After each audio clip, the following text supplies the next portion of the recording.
National highway authority of India toll plaza પરથી રોકડ વ્યવહારને સંપૂર્ણપણે નાબૂદ કરી કેશલેસ હાઈવે બનાવવાની તૈયારી કરી રહી છે.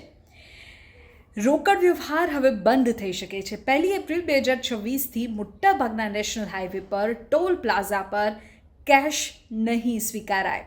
સરકારનું લક્ષ્ય એવું છે કે 100% ટોલ કનેક્શન ડિજિટલ માધ્યમથી જ થાય. પેમેન્ટ કેવી રીતે થશે? પેમેન્ટનું મુખ્ય માધ્યમ તો ફાસ્ટેગ જ રહેશે, પણ જો ફાસ્ટેગ ન હોય તો બમણો ટોલ પણ ભરવો પડશે. જો કોઈ કારણસર ફાસ્ટેગ કામ ન કરે તો શું કરવું? તો ટોલ બૂથ પર તમે QR કોડ સ્કેન કરી શકો છો. ગૂગલ પે, ફોનપે, પેટીએમ દ્વારા પેમેન્ટ કરી શકાશે. સરકાર ANPR ટેકનોલોજી પર કામ કરી રહી છે. આ એક એવી સિસ્ટમ છે કે જે તમારા નંબર પ્લેટને, ગાડીની નંબર પ્લેટને સ્કેન કરશે અને સીધા બેંક ખાતામાંથી પૈસા કાપી લેશે. ANPR, automatic number plate recognition. હવે એ સમજવું રહ્યું કે આવો નિર્ણય કેમ લેવાયો છે. તો સૌથી પહેલાં તો ટ્રાફિકમાં ઘટાડો થશે. ટોલ નાકા પર જે છૂટા પૈસાની માથાકૂટમાં સમય બગડે છે તે બચશે.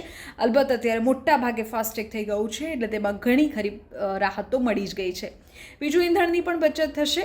વધુ ઊભા નહીં રહેવું પડે વાહનને, જેથી ફ્યુલ બચશે અને પ્રદૂષણ ઘટશે. અને સૌથી મહત્ત્વનું, પારદર્શિતા આવશે. ડિજિટલ પેમેન્ટથી દરેક વ્યવહારનું રેકોર્ડ રહેશે તો ભ્રષ્ટાચારની શક્યતા નહિવત થઈ જશે.